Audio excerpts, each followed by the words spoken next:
colleagues, and I welcome you all to this session of the House of Representatives, and thank you for being here. We have convened here in unusual circumstances in keeping with these extraordinary times. We are a nation at war, battling an unseen enemy, besotted on all sides. We fight on, unbroken and unbowed. Honorable members, the arrival of the deadly coronavirus on our shores threatens the same consequences as if we were besieged by the terror of armed conflict. Though our struggle is not against bullets and bombs, our conditions are not any less dire. We are determined to survive through these trying times, and our resolve to triumph in this immediate cause is absolute. In the 1 month since we last sat in session, the coronavirus has infected over 1,000 of our fellow countrymen, 40 of whom have passed on.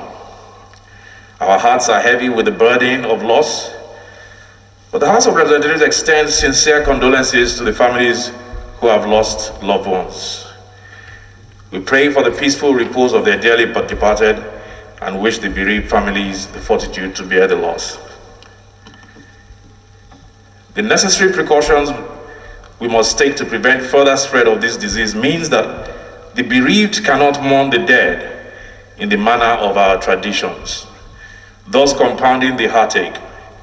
I pray to God Almighty that this too shall pass, and we will in due time remember the fallen and celebrate their lives as is befitting.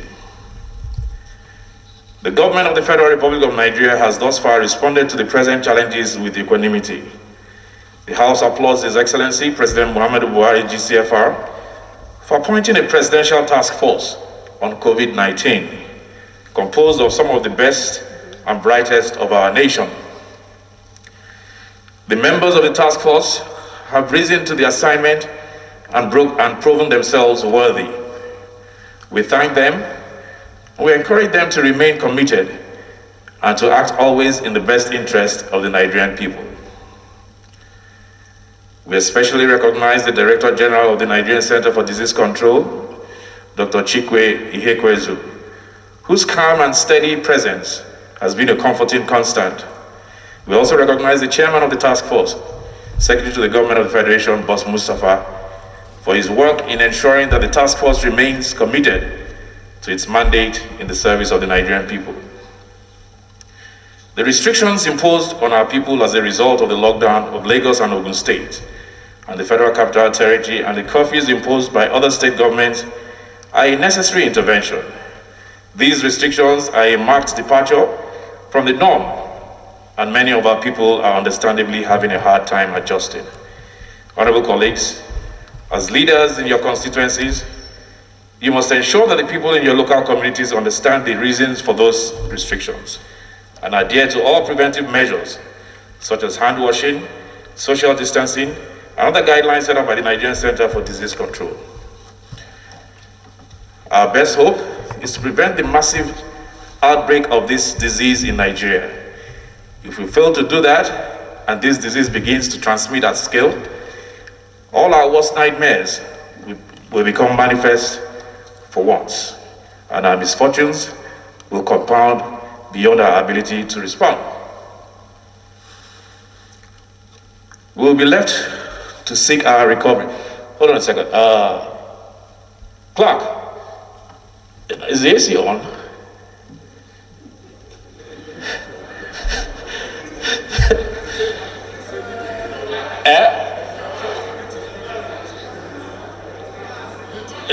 Is it on? Are you feeling the heat? With limited resources to a long time and brutal processes from which we cannot emerge unscathed. We must keep in mind this unfortunate truth and act accordingly. Many have postulated that our current approach to managing this pandemic will not yield the results we desire. It has been suggested that we should look at other alternatives in dealing with this virus. Alternatives that are more suited to our economic structure and cultural makeup and are custom-made to our way of life. Recommendations have also been made to the effect that we should lift the lockdown, open up the economy with restrictions, including the compulsory wearing of masks in public places. We will consider all these recommendations and more. Whichever way we go, the total defeat of this virus must be our immediate goal and our highest priority. The commendable palliative schemes initiated by the administration have helped alleviate the sufferings of some of our most vulnerable populations. However, many of our people have not benefited from any of the implemented measures. It is necessary that we act to ensure that as many people as need help are reached, and we must also ensure that the distribution of interventions across the country is inclusive and equitable. At times like this, there is a tendency for the existing fault lines of a nation to become dangerously exacerbated. The government must not be complicit by acts of omission or commission in any such aggravations, as such will only make it more difficult to maintain the unity of purpose that is essential to our nation's survival at this delicate time. Let me also, at this time, call on the administration to take advantage of the unique insights of federal legislators in targeting the distribution of some essential palliatives. When federal government interventions do not reach those that need, we are first to receive complaints and have to explain to our constituents the reason why they do not qualify or why they have been left out. Our grassroots interactions provide knowledge and context that can be useful to ensure that the hardest hit communities receive help. We intend to bring these unique perspectives in our ongoing work to codify the National Social Investment Program into a bill that will be considered by the House at our next adjourned date. We will also at that time seek to pass a second economic stimulus bill to provide necessary relief to individuals and corporate organizations in Nigeria. We expect that before then, the Senate will quickly consider and pass the first economic stimulus bill, which has since passed in the House and now awaits concurrence by the Senate. Ladies and gentlemen, the shutdown of commercial activities initiated here at home and abroad to curb community transmission of COVID-19 has devastated the global economy. We have already begun to see the effect in millions of lost jobs, lost incomes, lost revenue, and severely diminished productivity. In the past week, we saw oil prices fall into negative value. Our country, heavily dependent on crude oil income, has seen a drop in our revenue so severe that we risk failing to meet even the most basic obligation of governance. At a time when the social welfare demands on the public purse are higher than they have ever been, our present reality calls for nothing short of a wholesale reform of our governing structures, systems, and processes. Any such efforts must of necessity begin with drastic reductions in the cost of governance, coupled with determined efforts to drive economic diversity and innovation in the non-oil sector. It is in preparing for this new reality that I have established a post-COVID-19 strategic response team with a broad mandate to develop interventions and reforms, and also to update the legislative agenda to reflect our post-COVID realities and priorities. The strategic response team will be supported by a group of technical experts, private sector leaders, and representatives. Their experience and expertise will ensure that the policy proposals presented to the House are rigorously grounded in a fact-based reality. There are no longer any sacred cows, protected spaces, or classes. Even every area of our national health policy, economic policy, tax policy, education policy, and security architecture are now on the table for reform. We must turn this moment of profound crisis into an opportunity to make the hard choices we have too long deferred, but can now no longer avoid if we are to survive as a nation. This House of Representatives is ready, and I trust that we will find allies in government and across our country who are prepared to make the changes that our country needs to survive, recover, and thrive. As we contend with the challenges of this pandemic and an economy in decline, we must not lose sight of the plight of our citizens in foreign lands who suffer stigma, harassment, and abuse in the hands of their hosts. A few weeks ago, the House intervened in the matter of Nigerian nationals in dire circumstances in China. The Minister of Foreign Affairs, Jeffrey Oyema, has been consistent in his defense of the rights of Nigerians abroad, and the House commends his efforts. Yet, despite his efforts and the assurances given to the House by the Chinese ambassador in Nigeria, there are still reports of ongoing mistreatment of Nigerians in China. I call once more on the government of the People's Republic of China to ensure that Nigerians and people of African descent resident in China receive the human rights protections to which all citizens of the world are entitled. These are the same rights and privileges the people of China receive in foreign lands, including here in Nigeria.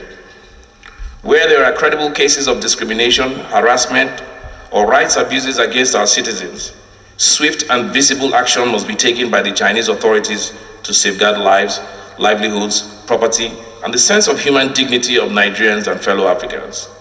Extrajudicial punishments, including unlawful evictions or detention of persons of color under the guise of quarantine, are not acceptable to us. Any abuse of human rights or departures from the structures of international law betrays our shared humanity and calls for the most stringent and globally coordinated response if it persists. Here at home, we are immensely proud of our fellow citizens who have in the last month shown kindness and empathy beyond anything anybody could have imagined. All over this great land, without being asked, people have extended assistance to friends, family, and strangers alike in ways big and small. The private sector-led Coalition Against COVID, otherwise known as CACOVID, has raised enormous sums to assist the efforts of the federal government and state governments in providing healthcare access, food supplies, and other palliatives. Citizens have committed substantial personal resources to provide cash grants, food, and medicine.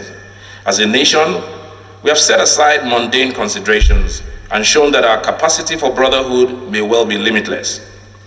It is this, more than anything else, that assures me that we will overcome our current challenges and emerge stronger and better than we ever were. On this note, I salute all our honorable colleagues for your contributions to the welfare and well-being of your constituents in these challenging times.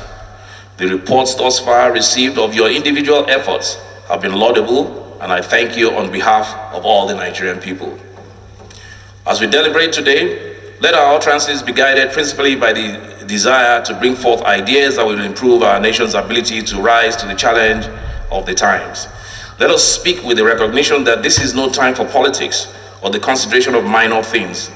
This is a time for selfless service, for courage and determination to make the critical decisions necessary to survive this pandemic and shape a better future for us. Honorable colleagues, none of us expected that our tenure of service will include these extraordinary times. We did not foresee the challenges we now face and must overcome. But we know that this is a time for statesmen who are willing to do what is hard and make the difficult choices from which greatness is born. I call on this honorable House to, with one accord, boldly act in whatever ways we must to protect our people from the immediate ravages of hunger, disease, death, and economic devastation. Let us see to it that when the verdict of posterity is delivered, it will be kind to us. In reconvening the House today, we have sought the guidance of health professionals and the Nigerian Center for Disease Control. The legislative role in a democracy is essential, and we do not have the option of sitting on the sidelines, particularly at this critical time. We have taken adequate steps to make sure we comply with the guidelines and protocol as put in place by